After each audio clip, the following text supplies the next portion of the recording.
성도들 안녕하십니까? 행복한 안식일입니다. 교회 잘 오셨습니다. 또 아름다운 특창으로, 또 감동적인 특창으로 하나님께 영광 돌리신 우리 신원철 장로님 가정에 또 깊이 감사를 드립니다. 오늘 하나님의 은혜로 우리 모두가 하나님의 전에 나오게 된 줄로 굳게 믿습니다. 오늘 우리의 예배가 하나님께서 기뻐 받으시는 그런 참된 예배가 되기를 간절히 소망합니다. 저는 오늘 저녁에 누가복음 23장에 있는 말씀을 가지고 두 가지 선물이라고 하는 제목으로 함께 말씀을 나누고자 합니다. 함께 성경 누가복음 23장 39절부터 있는 말씀을 함께 읽겠습니다. 누가복음 23장 39절부터 45절에 있는 말씀입니다. 함께 읽어보실까요? 시작. 달린 행악자 중 하나는 비방하여 가로되 내가 그리스도가 아니냐 너와 우리를 구원하라 하되, 하나는 그 사람을 꾸짖어 가로되 네가 동일한 정죄를 받고도 하나님을 두려워 아니하느냐. 우리는 우리의 행한 일에 상당한 보응을 받는 것이니 이에 당연하거니와 이 사람의 행한 것은 옳지 않은 것이 없느니라 하고 42절입니다. 가로되 예수여 당신의 나라에 임하실 때 나를 생각하소서 하니, 예수께서 이르시되 내가 오늘 진실로 내게 이르노니 내가 나와 함께 낙원에 있으리라 하시니라.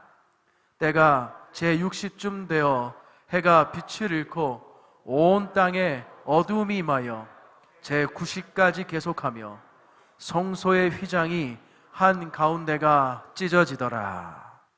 아멘.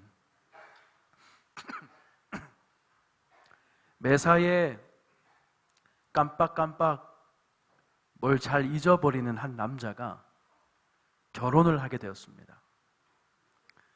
신혼여행을 다녀온 다음 날 회사에 출근을 했는데 퇴근 시간이 한참 지나도록 남편이 돌아오지를 않는 것입니다. 맛있는 식사를 준비하고 애타게 기다리던 아내는 이제 화가 잔뜩 났습니다. 그런데 아주 저녁 늦게 헐레벌떡 집으로 뛰어온 남편이 아내에게 이렇게 말했습니다. 여보 미안해. 내가 결혼했다는 사실을 깜빡 잊고 전에 살던 집으로 갔지 뭐야.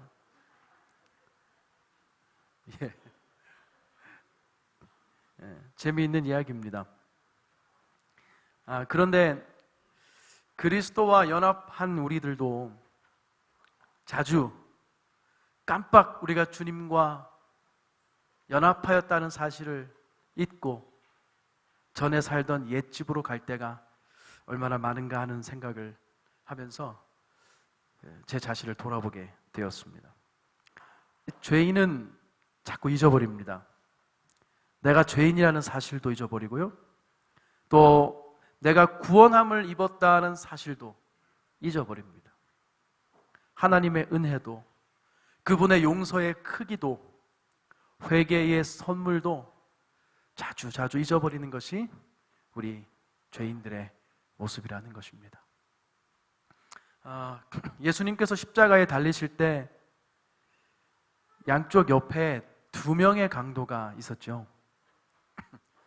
그 중에 회개한 강도가 어느 편에 있었냐 하는 질문을 많이 하는데 별로 중요한 것은 아닙니다. 성경은 한편 강도다 그냥 이렇게 얘기하기 때문에, 어쨌거나 두 명의 강도가 예수님 양옆으로 있었는데 일부러 사람들이 그렇게 위치를 배정한 것입니다. 왜요? 예수님이 그 양옆에 흉악한 강도들보다도 더 흉악한 최고 죄수라는 것을 강조하기 위해서 양옆에다가 그 극악무도한 강도들을 두고 그 가운데에 예수님을 십자가에 못 박은 것이죠. 근데 예수님이 십자가에서 돌아가실 때에 그 한편 강도가 드렸던 고백을 여러분 잘 아실 겁니다. 이 강도가 오늘 읽은 말씀처럼 예수님께 뭐라고 고백을 했습니까? 당신의 나라가 임하실 때 나를 기억해 주세요 라고 울부짖었습니다. 이 강도를 부러워하는 사람들이 많습니다. 예. 이 강도가 부러우세요? 어떤 분들은 이 강도가 부럽다고 하시면서 이렇게 생각을 하시는데 저도 말씀을 준비하면서 이 강도가 매우 부러웠습니다. 이 강도가 평생 하고 싶은 또 마음대로 죄를 다 짓고 마지막에 그냥 이 한마디로 그의 모든 죄가 용서되고 하나님의 나라를 약속받은 것이 부러운 것이 아니고, 제가 말씀을 준비하면서 보니까 그 정말 죄인 중에 괴수로 누명을 쓰시고 양 강도 옆에서 가장 큰 죄인의 모습에 누명을 쓰고 홀로 돌아가시던 하나님의 아들 예수님의 마음에, 그분의 귓가에 한 줄기 희망처럼 빛났던 것이 이 강도의 고백이었다는 사실입니다. 이 강도가 주님, 당신의 나라가 임할 때 저를 기억해 주시옵소서라고 고백했을 때에 예수님은 하나님의 아들 예수 그리스도가 된 것입니다. 그 강도의 고백은 예수님이 이 죄악을 무찌르고 자신을 죄악에서 구원할 수 있다는, 아니요, 온 인류를 그렇게 하실 수 있다는 것에 대한 증표처럼 예수님의 마음을 위로했다는 것입니다. 그래서 저는 이 강도가 참 부럽습니다. 그의 삶은 하나도 안 부럽습니다. 그의 삶은 하나도 안 부러운데 그가 십자가 곁에서 주님과 함께 못 박혀서 예수님에게 한 줄기 위로의 말을 건넨 놀라운 축복을 받았다는 사실이 저는 참 부럽습니다. 예수님께서 십자가에 달리신 시간 동안 몇 마디의 말씀을 하셨는지 여러분 잘 알고 계시죠? 가상칠언이라고도 하는 7마디의 말씀을 하셨습니다. 그 첫 번째 말씀 여러분 어떤 말씀이었는지 혹시 기억하십니까? 아버지여, 저들의 죄를 용서하여 주시옵소서. 저들이 무엇을 하는지 알지 못하기 때문입니다 라고 예수님의 십자가 위에서 처음 입을 열어서 하신 말씀이 용서였습니다.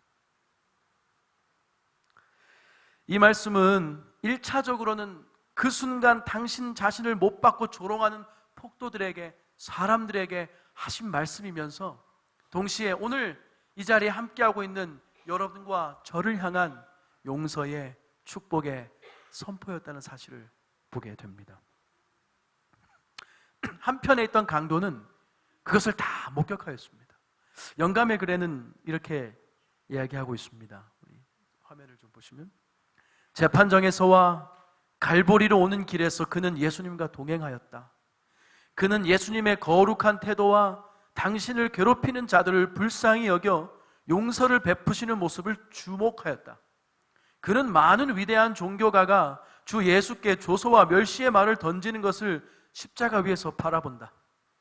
그는 사람들이 조롱의 표시로 머리를 흔드는 것을 본다. 그는 행악자인 그의 동료가 그분을 비방하며 네가 그리스도가 아니냐, 너와 우리를 구원하라고 하는 그 말을 듣는다. 여기 한편 강도가 예수님 곁에서 그가 느끼고 보고 경험한 것들을 영감의 글이 우리에게 자세하게 서술해주고 있습니다. 예수님과 함께 동행했다. 십자가 위에서 뱉으시는 예수님의 모든 말씀과 그분의 눈물과 그분의 눈빛과 그분의 표정과 그분의 거친 숨소리까지 그는 모든 것을 바라봤습니다. 그분에게 누명을 씌우는 폭도들의, 사람들의 악랄한 얼굴과 그들의 표정과 그들의 조소를 함께 바라보았습니다. 그리고 이 강도가의 마음속에 내린 확신과 결론이 뭡니까? 지금 내 옆에서 거친 신음소리를 내며 자신을 저주하는 사람들을 향해 용서를 외치고 계시는 이분이 누구라고요? 누구요? 하나님이시다. 여러분, 이것이 삼위일체가 주는 또 하나의 신비입니다. 하나님의 아들 예수 그리스도이신 그분이 곧 또한 누구라고요? 성령 하나님이시며 동시에 아버지 하나님. 그러니까 자신 옆에서 그 신음소리를 내고 자신을 위해 누명을 쓰고 죽어가시는 그분이 하나님이시구나라는 사실을 그가 깨닫고, 그는 정말 주님 앞에 내어놓기도 부족한 그 짧은 고백을 하나님 앞에 드리는 것입니다.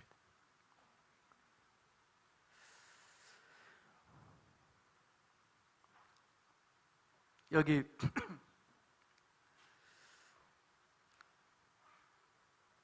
근데 이 십자가 위에서 우리가 만약에 죽어간다, 내가 사형수라서 이제 사형 집행만을 기다리고 있다라고 할 때 여러분, 무엇이 두렵겠습니까?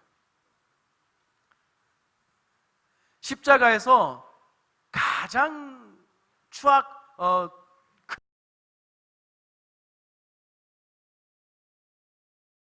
무엇이 두렵겠습니까?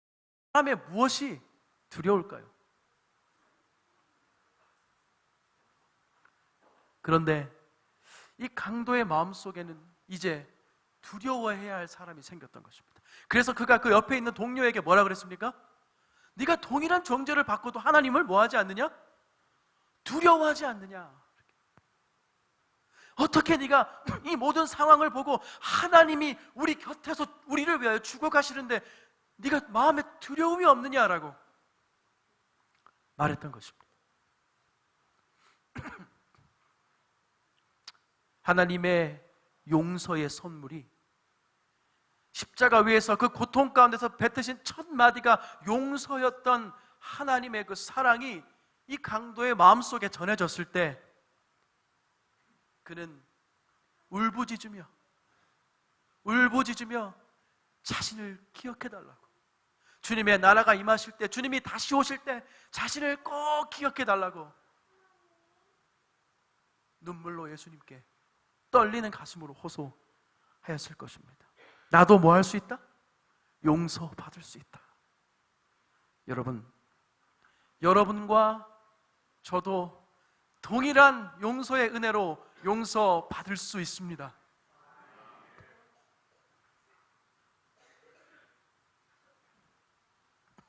이사야 55장 7절에는 악인은 그 길을, 불의한 자는 그 생각을 버리고 여호와께로 돌아오라. 그리하면 그가 긍휼히 여기시리라. 우리 하나님께로 나아오라. 그가 널리 용서하시리라. 아멘. 이렇게 말씀합니다. 여러분, 우리가 죄인인 것을 깜빡깜빡하면서 살아갑니다. 저 자신도 그럴 때가 많습니다.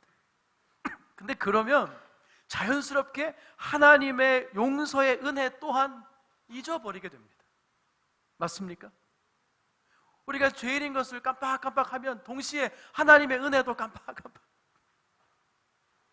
하나님이 주신 선물이 뭔지, 이것이 나에게 얼만큼 꼭 필요한 선물인 것인지, 또 이 선물이 어떤 대가를 치르고 주어진 선물인지를 나중에는 깜빡해가지고 그저 그 하나님 앞에서 두리번 거리고 있는 안타까운 모습에 우리 자신을 만나는 것입니다. 그것이 교회라고 할지라도요, 얼마나 무지하고 나약한 것이 제 자신인가를 돌아봅니다. 그런데 사랑하는 퇴견교회 성도 여러분, 저는 오늘 감사하는 마음으로 또 제 자신을 겸비하게 하는 마음으로 여러분들과 제 자신에게 이 말씀을 선포하기 원합니다. 에베소서 2장 8절과 9절에 있는 말씀입니다. 우리가 함께 이 말씀을 읽을 때에 우리 마음에 기쁨과 감사가 충만할 줄로 믿습니다. 함께 읽겠습니다. 너희는 그 은혜에 의하여 믿음으로 말미암아 구원을 받았으니 이것은 너희에게서 난 것이 아니요 하나님의 선물이라. 행위에서 난 것이 아니니 이는 누구든지 자랑하지 못하게 함이라. 아멘. 성경은 우리에게 하나님의 은혜에 의하여 예수 그리스도를 믿는 그 믿음으로 우리가 용서받고 구원받았다고 분명하게 선포하고 있습니다. 근데 저도 그렇고 우리가 이것을 이해할 때 저 같은 경우 자꾸만 이 나의 구원에 초점을 맞추는 경향이 있는 것 같아요. 구원이 뭔가? 구원이 무엇인가? 내가 죽지 않고 영생의 축복을 얻는 것이 구원인가? 맞죠? 여러분과 제가 죽지 않고 영생의 축복을 얻는 것이 구원이죠. 맞습니까? 맞아요. 틀린 말이 아닙니다. 내 죄가 도말되고 사라지고 잊혀진 바 되고 가리운 바 되고 숨겨진 바 되었다는 것이 구원입니까? 그것이 구원이지요. 구원이 무엇인가? 용서가 무엇인가? 은혜가 무엇인가? 생각하는 것입니다. 신앙을 할 때도, 우리가 사역을 심지어 할 때도, 목회를 할 때도, 전도를 할 때에도 이러한 질문 앞에 우리는 부딪힙니다. 그리고 자꾸만 우리는 어떤 경향이 있냐면 그것을 나 자신에게 초점을 맞추는 경향이 있습니다. 오늘 이 강도의 고백과 이 십자가 위에서 예수님과 이 한편 강도가 나누었던 이 아름다운 대화는 우리에게 구원의 깊은 의미를 알려주고 있는 것입니다. 여기 구원을 경험한 믿음의 노독들이 고백한 내용을 잠시 소개합니다. 요나서 2장 9절에는 이렇게 고백했습니다. 나는 감사하는 목소리로 주께 제사를 드리며 나의 서원을 주께 갚겠나이다. 구원은 여호와께 속하였나이다 하니라. 시편 기자는 또한 이렇게 노래합니다.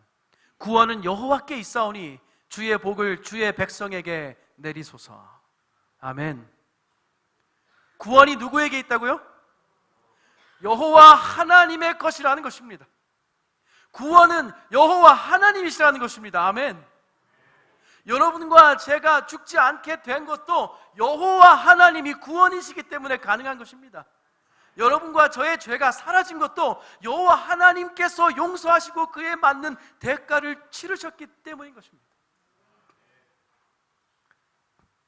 여기 산상보훈의 말씀이 우리에게 이렇게 얘기합니다.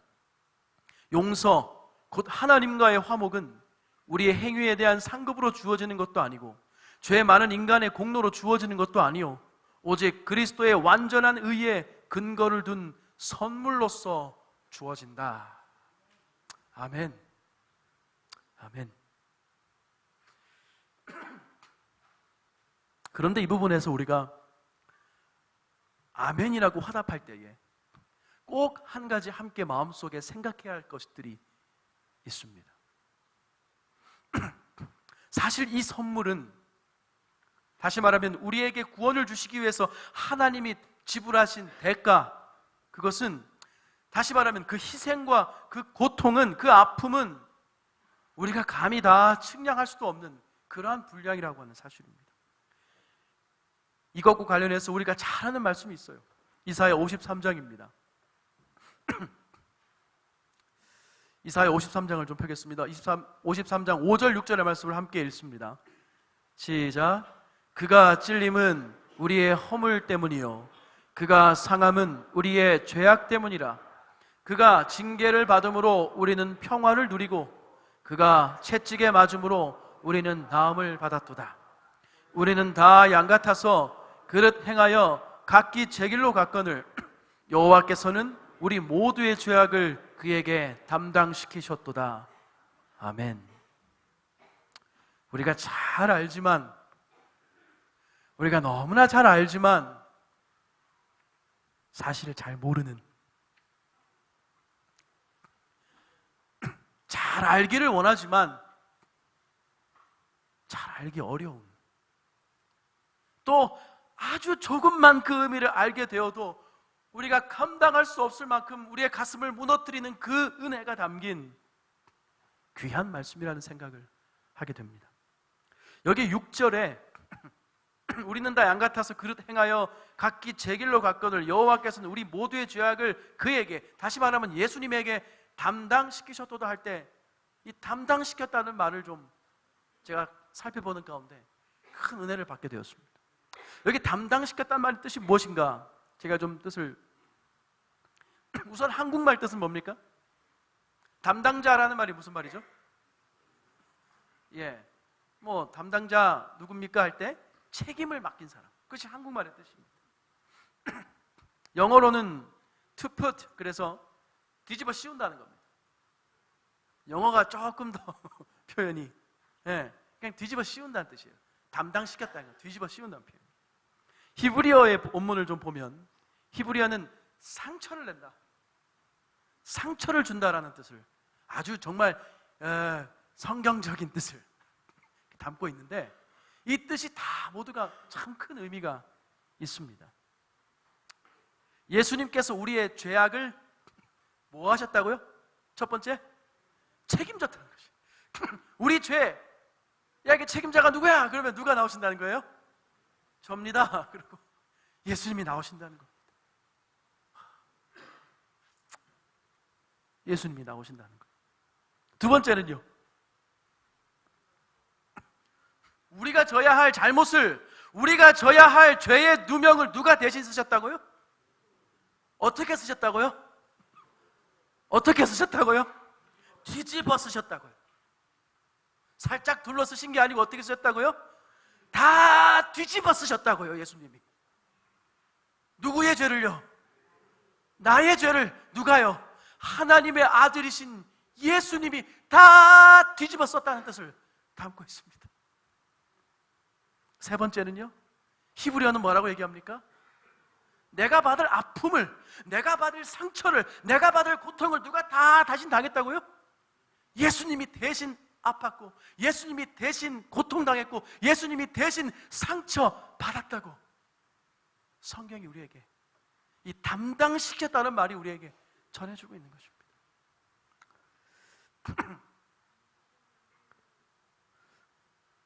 올해 초에 우리 담임 목사님께서 목회실에서 모토로 던지신 말씀이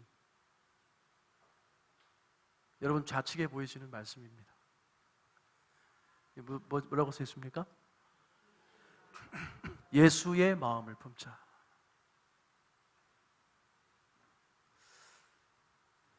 제가 수시로 이 말씀을 마음에 떠올리고 묵상을 합니다.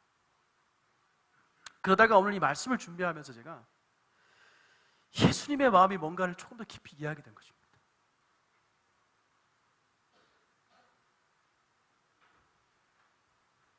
예수님은, 다시 말하면 예수님의 마음은 기꺼이 죄의 책임을 대신 지시고 내가 기꺼이 책임지겠다는 거예요. 내가 기꺼이 책임지겠다고 말씀하시는 겁니다. 그것이 예수님의 마음이고, 내가 기꺼이 그 죄를 뒤집어 쓰겠다는 것이 예수님의 마음이에요. 나는 아니라고 바락바락 우기는 게 아니라 내가 기꺼이 그 누명을 다 뒤집어 쓰겠다는 것이 예수님의 마음이라는 것입니다. 내가 대신 아프겠다는 것이, 내가 대신 아플 때니 당신은 아프지 말라는 것이 예수님의 마음이라는 것입니다. 그것이 예수님의 마음을 품는, 용서와 회개의 두 가지 선물을 받은 사람의 모습이라는 것입니다.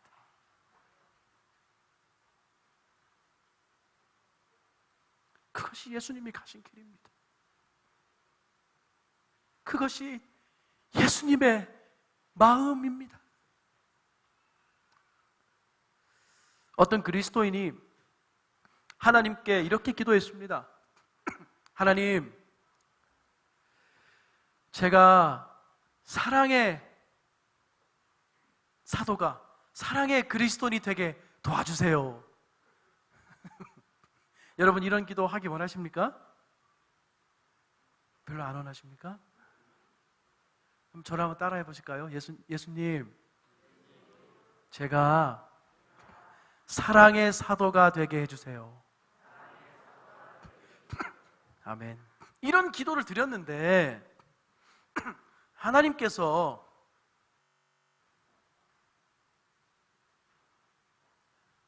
그 사람이 가장 미워하는 사람을 왼쪽 집에, 또 그 사람을 가장 미워하는 사람을 오른쪽 집으로 이사 오게 만드셨습니다.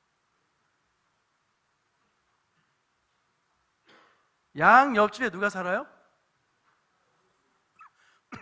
이쪽 집에는 내가 제일 싫은 사람이 살고, 이쪽 집에는 나를 제일 싫어하는 사람이 살아요.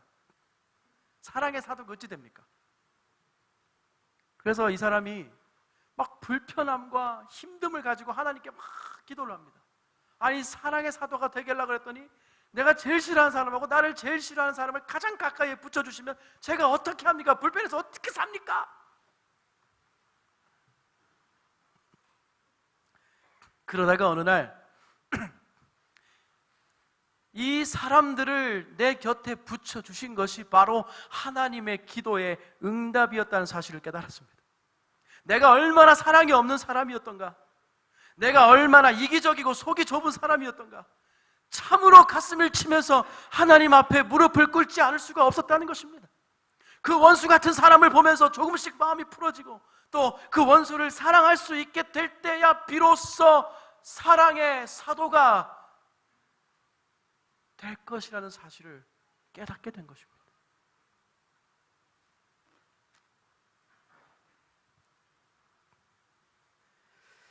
십자가상에서 나눈 이 한편 강도와 예수님의 정말 아름다운 대화는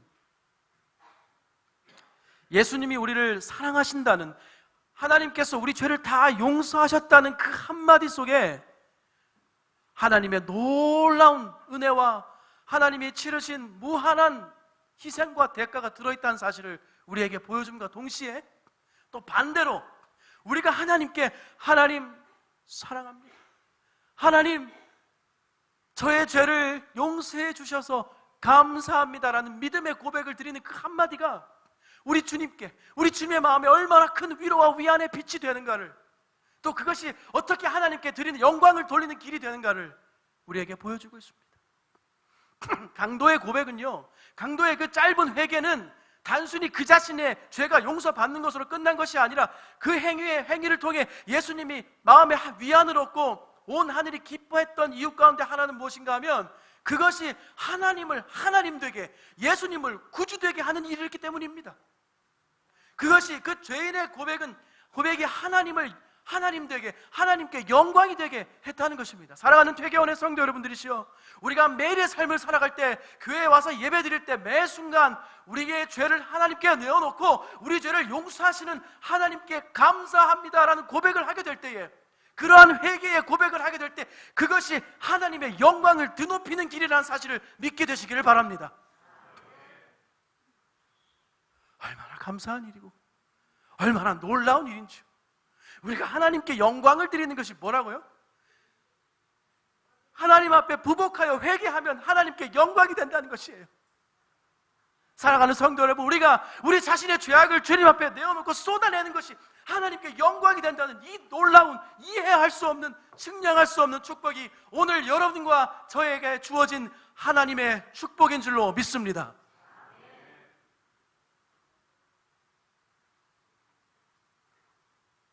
여기 시대의 소망에 이렇게 고백하고 이렇게 기록하고 있습니다. 함께 좀 보시겠습니다. 고민의 긴 시간 동안 예수님의 귀에는 욕설과 조롱의 말만 들렸다. 예수께서 십자가에 달리셨을 때도 조롱과 저주의 소리가 끊임없이 들려왔다. 그분은 우리는 이 사람이 이스라엘을 구속할 자이기를 바랐노라는 비통한 말밖에 듣지 못했다.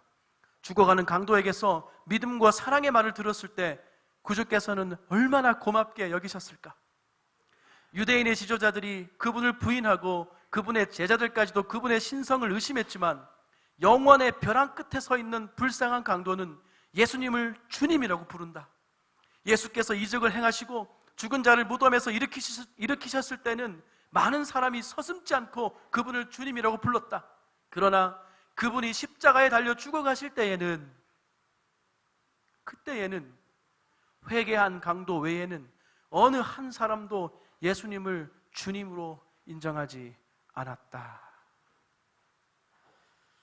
사단에게 휘둘린 사람들이 예수님의 머리에 가시관을 씌우고 자신을 만드신 그 손과 발에 꽝꽝꽝 못을 박으며 모욕과 수치를 던져줄 때에, 그리고 끝내 그분의 생명을 빼앗아갈 때에도 그렇게까지 되시면서까지 뺏기실 수 없었던, 놓으실 수 없었던 단 하나의 능력이 바로 여러분과 저를 용서하시는 능력입니다. 바로 여러분과 저를 죄에서 구원하시는 그 능력 하나를 놓치지 않기 위해서 예수님은 다른 모든 능력을 내려놓으신 것입니다. 그것이 그분의 큰 권세라는 것입니다. 그래서 강도의 고백은 하나님의 아들 예수 그리스도의 그 굴욕이 아니라 영광이 되게 한 고백이 되었다는 것입니다. 사랑하는 성도 여러분, 이러한 고백이 우리 삶에 있기를 소망합니다.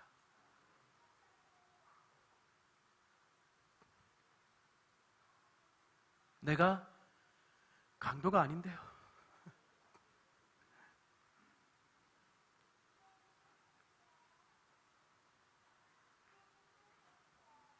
예수님은 그 강도에게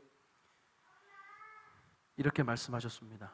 예수께서 이르시되 오늘 내가 진실로 내게 이르노니 네가 나와 함께 천국에 가 있으리라. 그때 온 하늘이 함께 기뻐했습니다. 오늘 우리에게 정말 용기가 되는 말씀을 또 이어서 소개합니다. 누가복음 15장 7절, 내가 너희에게 이르노니 이와 같이 죄인 한 사람이 회개하면 하늘에서는 회개할 것 없는 의인 99으로 말미암아 기뻐하는 그것보다 더 기뻐하리라. 아멘. 함께 읽겠습니다. 회개는, 시작. 회개는 용서와 마찬가지로 그리스도의 선물이다. 그리고 그것은 그리스도께서 역사해 오시지 않은 마음에서는 찾아볼 수가 없다. 그리스도는 십자가의 사랑을 보여주심으로 죄인을 이끄시고 감정을 부드럽게 하고 마음에 깊은 인상을 남기고 그리고 영혼 속에 영감을 주셔서 자복하고 회개하게 하신다. 아멘. 여러분, 회개는 우리 죄인들에게 더 이상 어려운 일이 아닙니다. 왜냐하면 회개 역시 하나님께서 주시는 선물이기 때문입니다. 우리 주님이 주시는 용서와 회개의 선물을 여러분 받기를 원하십니까? 아멘. 여기 화이 주석에는 이렇게 기록했습니다. 영적인 생명이 없는 사람들이 교회의 농명책에 많이 올려져 있지만 그들은 어린 양의 생명책에는 그 이름이 기록되어 있지 않다. 그들이 교회의 교인이 되었는지는 모르겠지만 주님과 연합하지는 않았다. 참으로 목사이며 한 사람의 성도인 제 자신에게도 매우 떨림을 주는 말씀이라는 생각이 듭니다. 교회 증언에 있는 말씀을 읽고 저는 오늘 말씀을 줄입니다.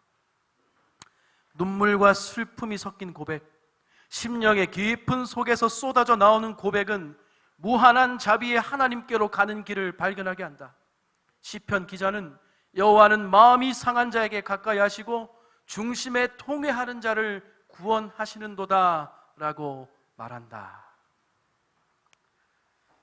회개한 강도가 받은 선물은 하나님께서 주시는 용서와 회개의 선물이었습니다. 그가 받은 축복은 십자가에 달리신 예수님 곁에서 그분의 숨소리를 느끼며 그분의 눈물과 그분의 표정과 그분의 음성을 들으며 함께 십자가에 못 박혔고, 또한 그 자신의 부족한 그 고백이 우리 예수님의 마음에 그 어두운 십자가의 언덕에 한 줄기 유일한 위안의 빛이 되었다는 것이 그에게 축복이 된 것입니다.